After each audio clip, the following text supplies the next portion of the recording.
ಬೆಂಗಳೂರಿನಲ್ಲಿ ಕೂಡ ಸೋಂಕಿನ ಪ್ರಮಾಣ ಇಳಿಕೆಯಾಗಿದೆ. 4%ಕ್ಕಿಂತಲೂ ಕಡಿಮೆ ಆಗಿದೆ ಸೋಂಕಿನ ಪ್ರಮಾಣ. ಬೆಂಗಳೂರಿನಲ್ಲಿ ಅನ್ಲಾಕ್ ಮಾಡೋದಕ್ಕೆ ಸೋಂಕಿನ ಪ್ರಮಾಣದ ಗುರಿ ಇದ್ದದ್ದು 3%. 3% ಆಸುಪಾಸಿನಲ್ಲಿ ನಂಬರ್ ಬಂದರೆ ಅನ್ಲಾಕ್ ಮಾಡಬಹುದು ಅಂತ ತಜ್ಞರು ಹೇಳಿದರು. ಸೊ ಬೆಂಗಳೂರಿನಲ್ಲಿ ಈಗ ಆ 3% ಆಸುಪಾಸಿಗೆ ಬರ್ತಾ ಇದೆ. ಜೊತೆಗೆ ಬೆಂಗಳೂರಿನಲ್ಲಿ ಸಾವಿನ ಪ್ರಮಾಣ ಕೂಡ ಇಳಿಕೆ ಆಗ್ತಾ ಇದೆ.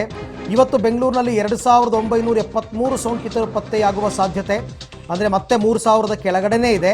ಸೋಂಕಿನ ಪ್ರಮಾಣ 3% ಇಳಿದ ಬಳಿಕ ಅನ್ಲಾಕ್ ಮಾಡೋದು ಪಕ್ಕಾನಾ ಅಂತಕ್ಕಂಥ ಪ್ರಶ್ನೆ.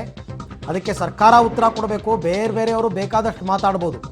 ಲಾಕ್ಡೌನ್ ಹೇರೋದು, ಲಾಕ್ಡೌನ್ ತೆಗೆಯೋದು, ಅನ್ಲಾಕ್ ಮಾಡೋದು ಎಲ್ಲವೂ ಸರ್ಕಾರದ ನಿರ್ಧಾರ. ಹಾಗಾಗಿ ಇವತ್ತು ನಾಳೆನಲ್ಲಿ ಏನಾದರೂ ಒಂದು ತೀರ್ಮಾನವನ್ನು ತಗೊಳ್ತಕ್ಕಂಥ ಸಾಧ್ಯತೆ ಇದೆ. ಬಹುತೇಕ ಬರೋ ಗುರುವಾರ ಶುಕ್ರವಾರದ ಒಳಗೆ ಸರ್ಕಾರ ಈ ಬಗ್ಗೆ ನಿರ್ಧಾರವನ್ನು ಮಾಡುತ್ತೆ. ಯಾಕೆಂದರೆ ನಾಳೆ ಟಾಸ್ಕ್ ಫೋರ್ಸ್ ಸಭೆ ಕೂಡ ಇದೆ ಮುಖ್ಯಮಂತ್ರಿಗಳ ನೇತೃತ್ವದಲ್ಲಿ. ಅಲ್ಲಿ ಎಲ್ಲ ಕೂಲಂಕುಷವಾಗಿ ಚರ್ಚೆ ಮಾಡ್ತಾರೆ. ನಾವು ಇನ್ನೂ ಕಾದು ನೋಡೋಣ, ಅಥವಾ ಇರೋ ನಂಬರ್ನೇ ಸಾಕಾ, ಈಗಲೇ ಅನ್ಲಾಕ್ ಮಾಡಿಬಿಡೋಣ, ಅಥವಾ ಜೂನ್ 14ನೇ ತಾರೀಕು ತನಕ ಇದೇ ನಿಯಮವನ್ನು ಮುಂದುವರಿಸೋಣ, ಏನು ಮಾಡೋಣ ಅಂತಕ್ಕಂಥ ಚರ್ಚೆ ಎಲ್ಲ ನಡೆಯುತ್ತೆ. ನೋಡೋಣ. ಯಡಿಯೂರಪ್ಪನವ್ರು ಮಾತ್ರ ತುಂಬ ಉತ್ಸುಕರಾಗಿದ್ದಾರೆ ಅನ್ಲಾಕ್ ಮಾಡೋದಕ್ಕೆ. ತೀರ್ಮಾನವನ್ನು ಅವ್ರು ತಗೋತಾರಾ ಅಥವಾ 14ನೇ ತಾರೀಕು ತನಕ ಈಗ ಇರೋದೇ ಇದ್ಬಿಡ್ಲಿ, ಹೀಗೆ ಹೆಂಗಿದೆ ಹಾಗೆ ಇದ್ಬಿಡ್ಲಿ, ಆಮೇಲೆ ಬೇಕಾದರೆ ನೋಡೋಣ ಅಂತ ಏನಾದರೂ ತೀರ್ಮಾನ ತಗೋತಾರಾ ಗೊತ್ತಿಲ್ಲ. ಬಟ್ ಯಡಿಯೂರಪ್ಪನವ್ರು ನಿನ್ನೆ ಒಂದು ಮಾತು ಹೇಳಿದರು, 5%ಗಿಂತ ಕಡಿಮೆ ಇರತಕ್ಕಂಥ ಕಡೆ ಕೆಲವೊಂದು ರಿಲ್ಯಾಕ್ಸೇಷನ್ ಕೊಡೋದಕ್ಕೆ ಚಿಂತನೆ ಮಾಡ್ತಾ ಇದ್ದೀವಿ. ಬೆಂಗಳೂರಿನಲ್ಲಿ ಸೋಂಕಿನ ಪ್ರಮಾಣ ಇಳಿಕೆ ಆಗಿದೆ. ಮೇ 25ರಿಂದ ನೋಡ್ತಾ ಇದ್ದೀರಾ.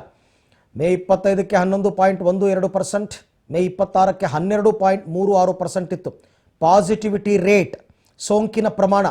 ಮೇ 27ಕ್ಕೆ ಅದು 11.20ಗೆ ಬಂದರೆ ಮೇ 28ಕ್ಕೆ 10.31%ಗೆ ಬರುತ್ತೆ. ದಿನದಿಂದ ದಿನಕ್ಕೆ ಇಳಿಕೆ ಆಗ್ತಾನೇ ಹೋಯಿತು ಗ್ರ್ಯಾಜುವಲ್ ಆಗಿ. ಮೇ 29ಕ್ಕೆ 9.02%, ಮೇ 30ಕ್ಕೆ 8.66%ಗೆ ಇಳಿಕೆ ಆಯಿತು. ಸೊ ಆ ಲೆಕ್ಕಾಚಾರ ತಗೊಂಡ್ರೆ ನಿಮಗೆ ಮತ್ತೆ ಮೇ 29, 30 9.03, 5.48ಕ್ಕೆ ಇಳಿದು ಹೋಯಿತು ಜೂನ್ 1ನೇ ತಾರೀಕಿಗೆ. 5.48% ಜೂನ್ 1ಕ್ಕೆ, ಜೂನ್ 2ಕ್ಕೆ 6.25, ಜೂನ್ 3ಕ್ಕೆ 5.44%ಗೆ ಇಳಿಕೆ ಕಾಣುತ್ತೆ ಜೂನ್ 3ಕ್ಕೆ. ಈಗ 3 ದಿವಸದ ಹಿಂದಿನ ಲೆಕ್ಕಾಚಾರ ನಾವು ತೋರಿಸ್ತಾ ಇರೋದು. ಜೂನ್ 4ನೇ ತಾರೀಕಿಗೆ ಅದು 4.94%ಗೆ ಇಳಿಕೆ ಆಗುತ್ತೆ. ಜೂನ್ 4ಕ್ಕೆ ಮೊನ್ನೆ 4.94%ಗೆ ಇಳಿಕೆ ಆಯಿತು. ಜೂನ್ 5 ನಿನ್ನೆ ಅದು 3.98%ಗೆ ಇಳಿದಿದೆ.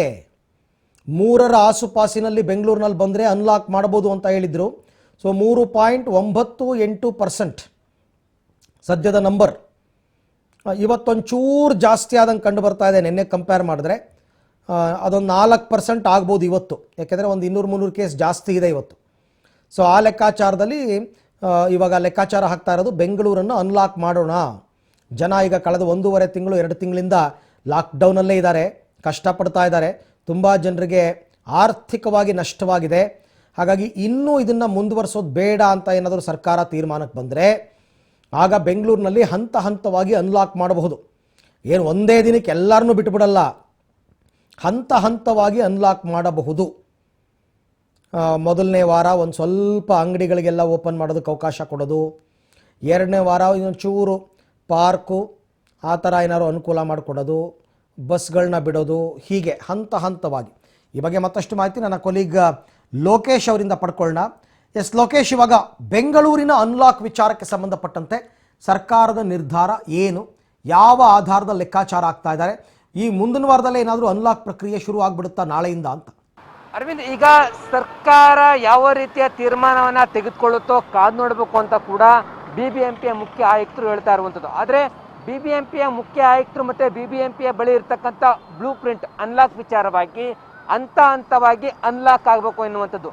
ಹಂತವಾಗಿ ಅನ್ಲಾಕ್ ಆಗಬೇಕು ಅಂತಂದರೆ ಅದು ಜೂನ್ 14ರವರೆಗೂ ಆಗಬೇಕಾ ಅಥವಾ ಜೂನ್ 7ಕ್ಕೆ ಆಗಬೇಕು ಅನ್ನೋದ್ರ ಬಗ್ಗೆ ಸ್ಪಷ್ಟೀಕರಣ ಕೊಟ್ಟಿಲ್ಲ.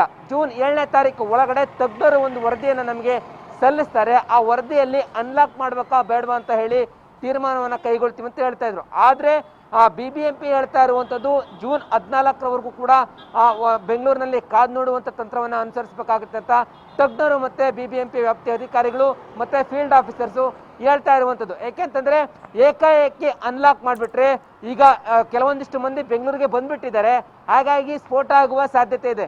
ಜೂನ್ 14ರವರೆಗೂ ಇದ್ರೆ ಕೆಲವೊಂದಿಷ್ಟುಗಳಿಗೆ ಅಂದ್ರೆ ಇವಾಗೇನು ಕೈಗಾರಿಕೆಗಳಿಗೆ ವಿನಾಯಿತಿ ಕೊಟ್ಟಿದ್ದಾರೆ ಅವರಿಗೆ ಮತ್ತೆ ಇನ್ನೊಂದಿಷ್ಟು ಎಸೆನ್ಷಿಯಲ್ ಇರ್ತಕ್ಕಂಥ ಕೈಗಾರಿಕೆಗಳಿಗೆ ಅವಕಾಶವನ್ನ ಕೊಡಬೇಕು. ಅವಕ್ಕೆ ಮಾತ್ರ ಕೊಟ್ಟು ಟಫ್ ರೂಲ್ಸ್ ಅನ್ನ ಮತ್ತೆ ಲಾಕ್ಡೌನ್ ಅನ್ನ 14ರವರೆಗೂ ಇರ್ಲಿ ಅಂತ ಹೇಳ್ತಾ ಇರುವಂಥದ್ದು. ಯಾವುದಕ್ಕೆ ಎಸೆನ್ಷಿಯಲ್ ಬರೀ ಈಗ ರಫ್ತು ಉತ್ಪಾದನಾ ಘಟಕಗಳಿಗೆ ಅವಕಾಶ ಕೊಟ್ಟಿದ್ದಾರೆ, ಅದೇ ರೀತಿಯಲ್ಲಿ ಅಗತ್ಯ ವಸ್ತುಗಳ ಉತ್ಪಾದನೆ ಮಾಡುವಂತ ಇನ್ನಷ್ಟು ಕೈಗಾರಿಕೆಗಳಿವೆ, ಅವುಗಳಿಗೆ ಅವಕಾಶ ಕೊಡ್ಲಿ ಅಂತ ಹೇಳ್ತಾ ಇರುವಂಥದ್ದು. ಹಾಗಾಗಿ ಜೂನ್ 7ನೇ ತಾರೀಕಿಂದ ಕೆಲವೊಂದಿಷ್ಟು ಕೈಗಾರಿಕೆಗಳಿಗೆ ಮತ್ತೆ ಗಾರ್ಮೆಂಟ್ಸ್ಗಳಿಗೆ ಉತ್ಪಾದನಾ ಘಟಕಗಳಿಗೆ ಅವಕಾಶ ಕೊಡುವ ಸಾಧ್ಯತೆ ಇದೆ. ಅದು ಯಾವುದಕ್ಕೆ ಅವಕಾಶ ಕೊಡ್ತಾರೆ, ಯಾವುದಕ್ಕೆ ಓಪನ್ ಮಾಡೋದಕ್ಕೆ ಸರ್ಕಾರ ತೀರ್ಮಾನವನ್ನು ಕೈಗೊಳ್ಳುತ್ತೆ ಅಂತ ಕಾದು ನೋಡಬೇಕಾಗಿದೆ. ಆದರೆ ಜೂನ್ 14ರವರೆಗೂ ಕೂಡ ಬೆಂಗಳೂರಿನಲ್ಲಿ ಲಾಕ್ಡೌನ್ ವಿಸ್ತರಣೆ ಆಗಬೇಕು. ಜೊತೆಗೆ ಡೆತ್ ರೇಟ್ ಕೂಡ ಒಂದು ಸ್ವಲ್ಪ ಮಟ್ಟಿಗೆ ಕಡಿಮೆ ಆಗಬೇಕು. ಈಗ ಏನು 206ಕ್ಕೆ ಬರ್ತಾ ಇದೆ, ಆ 206 ಜೂನ್ 7 ಮತ್ತೆ 14ನೇ ತಾರೀಕು ವೇಳೆಗೆ ಏನಾದರೂ 150ಕ್ಕೆ ಬರುತ್ತಾ ಅದನ್ನು ಕೂಡ ಕಾದು ನೋಡಬೇಕಾಗಿದೆ. ತಜ್ಞರು ವರದಿಯನ್ನು ಕೊಟ್ಟು ಆ ವರದಿಯನ್ನ BBMP ಸರ್ಕಾರದ ಮುಂದೆ ಇಡುತ್ತೆ. ಸರ್ಕಾರ ಮತ್ತೆ ವಲಯ ಉಸ್ತುವಾರಿ ಸಚಿವರುಗಳು ಯಾವ ರೀತಿಯ ತೀರ್ಮಾನವನ್ನ ಕೈಗೊಳ್ಳಬೇಕು ಅಂತ ಕಾದು ನೋಡಬೇಕಾಗಿದೆ. ಆದ್ರೆ ಇಲ್ಲಿ ವಲಯ ಉಸ್ತುವಾರಿ ಸಚಿವರುಗಳು ಅನ್ಲಾಕ್ ಮಾಡಬೇಕು ಅನ್ನುವಂತ ಚಿಂತನೆಯಲ್ಲಿದ್ದಾರೆ ಎನ್ನುವಂತ ಮಾಹಿತಿ ಈಗ ಸಿಕ್ಕಿದೆ. ಅವರ ಸಚಿವರುಗಳ ಅಭಿಪ್ರಾಯ, BBMP ಮುಖ್ಯ ಆಯುಕ್ತರ ಅಭಿಪ್ರಾಯ, ತಜ್ಞರ ಅಭಿಪ್ರಾಯ, ಈ 3 ಜನರ ಅಭಿಪ್ರಾಯವನ್ನ ತೆಗೆದುಕೊಂಡು ಮುಖ್ಯಮಂತ್ರಿಗಳು ಯಾವ ರೀತಿಯ ತೀರ್ಮಾನವನ್ನು ತೆಗೆದುಕೊಳ್ತಾರೋ ಕಾದು ನೋಡಬೇಕಾಗಿದೆ. Arvind. Okay, thank you Lokesh, ತಮ್ಮ ಎಲ್ಲ ಮಾಹಿತಿಗಾಗಿ ಧನ್ಯವಾದ. ನೋಡೋಣ, ಇದು ಇಷ್ಟು ತುಂಬ ಪ್ರೀಮೆಚ್ಯೂರ್ಡ್ ಡಿಸಿಷನ್ ಅಂತ ಅನಿಸ್ಬಿಡುತ್ತೆ. ಇದೇ ವಾರ ರಾಜ್ಯದಲ್ಲಿ ಅನ್ಲಾಕ್ ಆರಂಭ ಆಗುತ್ತಾ ಹಾಗಾದರೆ ಅಂತ? ಇದೇ ವಾರ ರಾಜ್ಯದಲ್ಲಿ ಅನ್ಲಾಕ್ ಆರಂಭ ಆಗುತ್ತಾ? ಜೂನ್ 14ಕ್ಕೂ ಮೊದಲೇ ಅನ್ಲಾಕ್ ಮಾಡುತ್ತಾ ಸರ್ಕಾರ? ಅನ್ಲಾಕ್ಗೆ ಸಿದ್ಧತೆಯನ್ನು ಮಾಡಿಕೊಳ್ತಾ ಇದೆಯಾ ರಾಜ್ಯ ಸರ್ಕಾರ ಅಂತಕ್ಕಂಥ ಅನುಮಾನ ಮೂಡ್ತಾ ಇದೆ. ಸೋಂಕಿನ ಪ್ರಮಾಣ ಗಣನೀಯ ಇಳಿಕೆ ಹಿನ್ನೆಲೆಯಲ್ಲಿ ಅನ್ಲಾಕ್ ಆಗುತ್ತಾ ಅಂತಕ್ಕಂಥ ಪ್ರಶ್ನೆ. ಇದಕ್ಕೆ ಪೂರಕವಾಗಿ ಕೆಲವೊಂದು ಡೆವಲಪ್ಮೆಂಟ್ಸ್ ಕೂಡ ನಡೆಯುತ್ತೆ ನಾಳೆಯಿಂದ, ಅದೇನು ಅಂತ ಹೇಳ್ತೀವಿ. ಆದರೆ ಸದ್ಯಕ್ಕಂತೂ ಅನ್ಲಾಕ್ ಆಗಬಹುದು ಅಂತಕ್ಕಂಥ ಮಾಹಿತಿ ಸದ್ಯಕ್ಕೆ ಇದೆ. ನೋಡೋಣ ಏನು ತೀರ್ಮಾನ ತಗೋತಾರೆ ಅಂತ. ಇವತ್ತು ಬಹುತೇಕ ನಾಳೆ ತೀರ್ಮಾನವನ್ನು ತಗೊಂಡು ಮುಖ್ಯಮಂತ್ರಿಗಳು ಹೇಳಿದ ಪ್ರಕಾರ ಗುರುವಾರ ಶುಕ್ರವಾರದಲ್ಲಿ ಅನೌನ್ಸ್ ಮಾಡ್ತೀವಿ ಅಂದರೆ ಅಲ್ಲಿಗೆ ಅದು ಲಾಕ್ಡೌನ್ ಅವಧಿ ಮುಗಿದೇ ಹೋಗುತ್ತೆ. ಈಗ ನಾಳೆ ಮುಗಿಬೇಕಾಗಿತ್ತು ಆ್ಯಕ್ಚುಲಿ ಜೂನ್ 7ಕ್ಕೆ, ಅದನ್ನು ಇನ್ನೂ ಒಂದು ವಾರ ಎಕ್ಸ್ಟೆಂಡ್ ಮಾಡಿದ್ದಾರೆ 14ನೇ ತಾರೀಕು ತನಕ, ಮುಂದಿನ ಸೋಮವಾರ ತನಕ. ಸೊ ಅಷ್ಟರ ಒಳಗೆ ಏನಾದರೂ ಅನ್ಲಾಕ್ನ ಮಾಡಿಬಿಡ್ತಾರಾ, ಅದು ಪ್ರಶ್ನೆ. ಈ ನಡುವೆ ಹಂತ ಹಂತವಾಗಿ ಅನ್ಲಾಕ್ ಮಾಡೋದಕ್ಕೆ ಬ್ಲೂ ಪ್ರಿಂಟ್ ಕೂಡ ರೆಡಿ ಆಗ್ತಾ ಇದೆ ಅಂತಕ್ಕಂಥ ಮಾಹಿತಿ ನಮಗೆ ಸಿಗ್ತಾ ಇದೆ. ಮುಖ್ಯಮಂತ್ರಿಗಳು ನಾಳೆ ಸಭೆ ಒಂದನ್ನು ಕರೆದಿದ್ದಾರೆ. ಮೇ 31ರಂದು 13.57ರಷ್ಟಿದ್ದ ಸೋಂಕಿನ ಪ್ರಮಾಣ ಈಗ 9 ಚಿಲ್ಲರೆಗೆ ಇಳಿದಿದೆ. 5 ದಿನದಲ್ಲಿ ರಾಜ್ಯದಲ್ಲಿ ಸೋಂಕಿನ ಪ್ರಮಾಣ 4% ಇಳಿಕೆಯಾಗಿದೆ. ಸೋಂಕಿನ ಪ್ರಮಾಣ 5% ಇಳಿದರೆ ಅನ್ಲಾಕ್ ಮಾಡಬಹುದು ಅಂತ ತಜ್ಞರು ಹೇಳಿದ್ದಾರೆ. ಅನ್ಲಾಕ್ಗೆ 5% ಗುರಿಯನ್ನು ನೀಡಿದ್ದಾರೆ ತಜ್ಞರು. ಸೊ ಹಾಗಾಗಿ ಆ ಲೆಕ್ಕಾಚಾರ ನೋಡಕ್ಕೆ ಹೋದರೆ 9.69% ಓವರಾಲ್ ರಾಜ್ಯದಲ್ಲಿ ಇರ್ತಕ್ಕಂಥದ್ದು. ಇದು 5% ಆಗಬೇಕು ಅಂದರೆ ಇನ್ನೊಂದು ವಾರ ಆಗುತ್ತೆ ನನ್ನ ಪ್ರಕಾರ. ಸೊ ಹಾಗಾಗಿ ಬೇಡ, ರಿಸ್ಕ್ ತಗೊಳ್ಳೋದು ಬೇಡ ಅಂತಾರೋ, ಆಯಿತು ಅದ್ರ ಪಾಡಿಗೆ ಅದು ಇಳಿಕೆ ಆಗುತ್ತೆ ನಾವಿಲ್ಲಿ ಅನ್ಲಾಕ್ ಮಾಡ್ಕೊಂಬೋಣ ಅಂತಾರೋ ಗೊತ್ತಿಲ್ಲ. ಹಂಗೆ ನೋಡೋಕೆ ಹೋದರೆ ಬೆಂಗಳೂರಿನಲ್ಲಿ 100% ಏನು ನಿಯಮ ಫಾಲೋ ಆಗಿಲ್ಲ. 6ರಿಂದ 9 ಗಂಟೆ 10 ಗಂಟೆ ತನಕ ಜನ ಬೇಕಾಬಿಟ್ಟು ಓಡಾಡ್ತಾ ಇದ್ದಾರೆ. ಸೊ ಹಾಗಾಗಿ ಅಷ್ಟಾಗಿಯೂ ಈ ನಂಬರ್ ಬಂದಿರೋದು ಆಶ್ಚರ್ಯ. ಅನ್ಲಾಕ್ ಬಗ್ಗೆ ನಾಳೆ CM ಮಹತ್ವದ ಸಭೆಯನ್ನು ಕರೆದಿದ್ದಾರೆ. ಕೋವಿಡ್ ಟಾಸ್ಕ್ ಫೋರ್ಸ್ ಸಭೆಯನ್ನು ಕರೆದಿದ್ದಾರೆ CM BSY. ಟಾಸ್ಕ್ ಫೋರ್ಸ್ನ ಸದಸ್ಯರೆಲ್ಲರೂ ಕೂಡ ನಾಳೆ ಮೀಟಿಂಗಲ್ಲಿ ಹಾಜರಾಗಿರ್ತಾರೆ. ಸಭೆಯಲ್ಲಿ ಅನ್ಲಾಕ್ ಬಗ್ಗೆ ಟಾಸ್ಕ್ ಫೋರ್ಸ್ ಸದಸ್ಯರ ಅಭಿಪ್ರಾಯವನ್ನು ಸಂಗ್ರಹ ಮಾಡ್ತಾರೆ. ಪಾಸಿಟಿವಿಟಿ ರೇಟ್ 5ಕ್ಕಿಂತ ಕಡಿಮೆ ಆದರೆ ಅನ್ಲಾಕ್ಗೆ ಸರ್ಕಾರ ಪ್ಲ್ಯಾನ್ ಮಾಡಿತ್ತು. ಸೊ ಜೂನ್ 14ರ ತನಕನ ಅಥವಾ ಜೂನ್ 10ಕ್ಕೆ ಏನಾದರೂ ಅನ್ಲಾಕ್ ಮಾಡೋಣ ಅಂತಕ್ಕಂಥದ್ರ ಬಗ್ಗೆ ಚರ್ಚೆ ನಡೆಯುತ್ತೆ. ಒಟ್ಟು 3 ಹಂತಗಳಲ್ಲಿ ಅನ್ಲಾಕ್ ಪ್ರಕ್ರಿಯೆ ಆಗಬಹುದು. ಹಂತ ಹಂತವಾಗಿ ಅನ್ಲಾಕ್ ಮಾಡುವ ಬಗ್ಗೆ ಬ್ಲೂ ಪ್ರಿಂಟನ್ನು ಕೇಳಲಿದ್ದಾರೆ ಮುಖ್ಯಮಂತ್ರಿಗಳು. ಸೊ ನೋಡೋಣ ಏನಾಗುತ್ತೆ, ಏನು ಕತೆ, ಏನು ಎತ್ತ ಅಂತಕ್ಕಂಥದ್ರ ಬಗ್ಗೆ ಮಾಹಿತಿಯನ್ನು ಮುಖ್ಯಮಂತ್ರಿಗಳೇ ಕೊಡಬೇಕಾಗುತ್ತೆ. ಅವರೇ ಒಂದು ಪ್ರೆಸ್ ಮೀಟ್ ಮಾಡಬೇಕಾಗುತ್ತೆ. ಗುರುವಾರ ಶುಕ್ರವಾರ ತನಕ ವೆಯ್ಟ್ ಮಾಡ್ತಾರಾ, ನಾಳೆ ಸಭೆ ಮಾಡಿ ನಾಳೆನೇನಾದರೂ ಪ್ರೆಸ್ ಮೀಟ್ ಕರೆದು ಬಿಡ್ತಾರಾ, ಏನು ಮಾಡ್ತಾರೆ ಅಂತ ನೋಡೋಣ. ಗುರುವಾರ ಶುಕ್ರವಾರ ಏನಾದರೂ ಅನ್ಲಾಕ್ ಘೋಷಣೆ ಮಾಡಿದ್ರೆ ಅದು ಬರೋ ಸೋಮವಾರದಿಂದ ಜಾರಿ ಆಗುತ್ತೆ, ನಾಳೆಗೆ 8 ದಿವಸಕ್ಕೆ. ಸೊ ಸೋಂಕಿನ ಪ್ರಮಾಣ 5%ಕ್ಕಿಂತ ಕೆಳಗಿಳಿದ್ರೆ ಅನ್ಲಾಕ್ ಅಂದಿದ್ರು ಯಡಿಯೂರಪ್ಪನವರು, ನಿನ್ನೆ ಸುಳಿವನ್ನು ಕೊಟ್ಟಿದ್ರು. ಸೊ ಒಂದು ಅನ್ಲಾಕ್ ಪ್ಲ್ಯಾನ್ ಏನು ಅಂದರೆ ಬೆಂಗಳೂರಿಗೆ ಪ್ರತ್ಯೇಕ ಅನ್ಲಾಕ್, ಬೆಂಗಳೂರಿನಲ್ಲಿ ಸೋಂಕು 5%ಗಿಂತ ಕೆಳಗಡೆ ಇಳಿದು ಬಿಟ್ಟಿದೆ. 3% ಹತ್ತತ್ರ ಬರ್ತಾ ಇದೆ. ಹಾಗಾಗಿ 3-4ರಲ್ಲಿ ಆಟ ಆಡ್ತಾ ಇದೆ. ಹಾಗಾಗಿ ಬೆಂಗಳೂರಿಗೆ ಪ್ರತ್ಯೇಕ ಅನ್ಲಾಕ್ ನಿಯಮಗಳನ್ನು ಜಾರಿಗೆ ತರಬಹುದು. ಇದು ಮೊದಲನೇ ಪ್ಲ್ಯಾನು.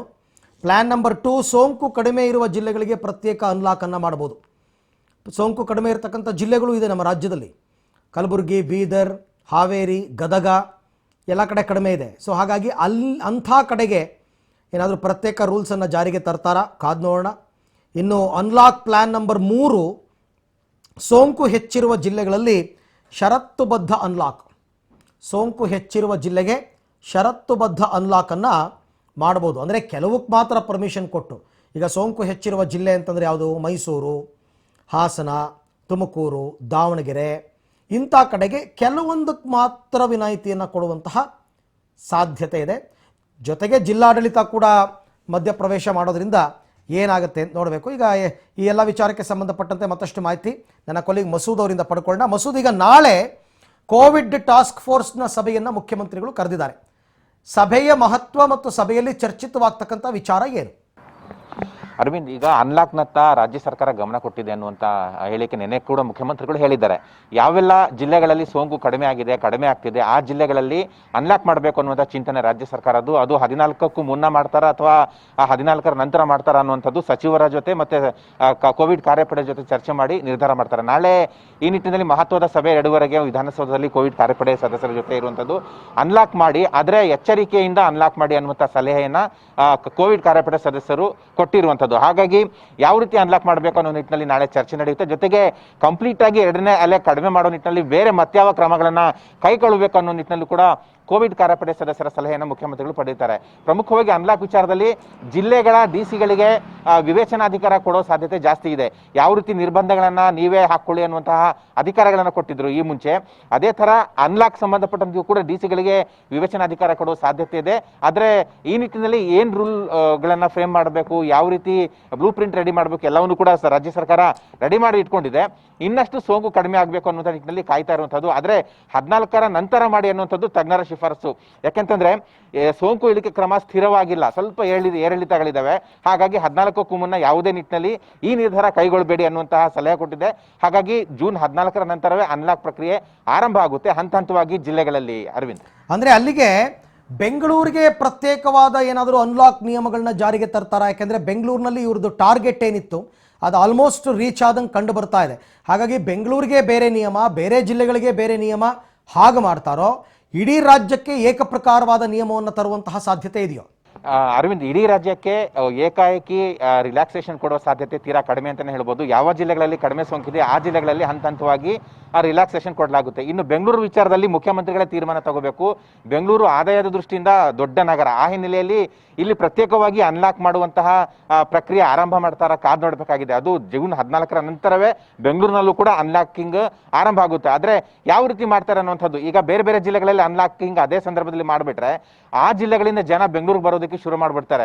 ಹಾಗಾಗಿ ಬೆಂಗಳೂರಿಗೆ ಪ್ರತ್ಯೇಕವಾಗಿ ರೂಲ್ಸ್ ಫ್ರೇಮ್ ಮಾಡಬೇಕು. ಜೊತೆಗೆ ಎಚ್ಚರಿಕೆ ದೊಡ್ಡ ಮಟ್ಟದಲ್ಲಿ ಅಗತ್ಯ ಇದೆ. ಆ ಹಿನ್ನೆಲೆಯಲ್ಲಿ ತಜ್ಞರ ಜೊತೆ ಪ್ರತ್ಯೇಕವಾಗಿ, ಜೊತೆಗೆ ಬಿಬಿಎಂಪಿ ಅಧಿಕಾರಿಗಳ ಜೊತೆ ಕೂಡ ಪ್ರತ್ಯೇಕವಾಗಿ ಚರ್ಚೆ ಮಾಡಿ ಬೆಂಗಳೂರಿಗೆ ಯಾವ ರೀತಿ ಬ್ಲೂ ಪ್ರಿಂಟ್ ರೆಡಿ ಮಾಡಬೇಕು ಅನ್ನೋ ನಿಟ್ಟಿನಲ್ಲಿ ರಾಜ್ಯ ಸರ್ಕಾರ ಅಂದ್ರೆ ಮುಖ್ಯಮಂತ್ರಿಗಳು ತೀರ್ಮಾನ ಮಾಡ್ತಾರೆ. ಆದರೆ ಬೆಂಗಳೂರಿನ ವಿಚಾರದಲ್ಲಿ ಅನ್ಲಾಕ್ ಮಾಡಬೇಕು ಅನ್ನುವಂತಹ ನಿಲುವು ರಾಜ್ಯ ಸರ್ಕಾರದ್ದು ಇದ್ದೇ ಇದೆ.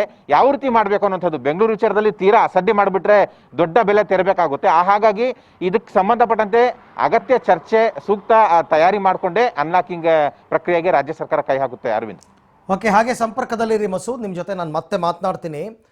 ಸದ್ಯಕ್ಕಂತೂ ರಾಜ್ಯ ಸರ್ಕಾರ ಒಂದೇನಂದರೆ, ಈಗ ತುಂಬ ಅಡ್ವಾನ್ಸ್ ಆಗಿ 7ನೇ ತಾರೀಕಿನ ನಂತರ ಇವರು ಲಾಕ್ಡೌನನ್ನು ಎಕ್ಸ್ಟೆಂಡ್ ಮಾಡಿಬಿಟ್ರು ಕಳೆದ ವಾರ. ಸೊ ಹಾಗಾಗಿ ಎಕ್ಸ್ಟೆಂಡ್ ಮಾಡಿದ್ಮೇಲೆ ಅಲ್ಲಿ ತನಕ ವೆಯ್ಟ್ ಮಾಡೋಣ. ಯಾಕೆಂದರೆ ನಂಬರ್ ದಿನದಿಂದ ದಿನಕ್ಕೆ ಕಡಿಮೆ ಆಗ್ತಿರೋದ್ರಿಂದ 14ನೇ ತಾರೀಕು ಅಷ್ಟೊತ್ತಿಗೆ ಇಡೀ ರಾಜ್ಯದಲ್ಲಿ ನಮ್ಮ ಟಾರ್ಗೆಟ್ ನಾವು ರೀಚ್ ಆಗಿಬಿಡ್ಬೋದು, ಗೊತ್ತಿಲ್ಲ, ಹೇಳೋಕ್ಕಾಗಲ್ಲ. ಹಾಗಾಗಿ ಅಲ್ಲಿ ತನಕ ವೆಯ್ಟ್ ಮಾಡೋಣ ಅನ್ನೋ ಸಲಹೆನೇ ಬಹುತೇಕ ಬರುತ್ತೆ. ಅದನ್ನು ಮೀರಿ ಯಡಿಯೂರಪ್ಪನವ್ರು ಏನು ತೀರ್ಮಾನ ತಗೋತಾರೆ ಅದು ಕಾದು ನೋಡಬೇಕು.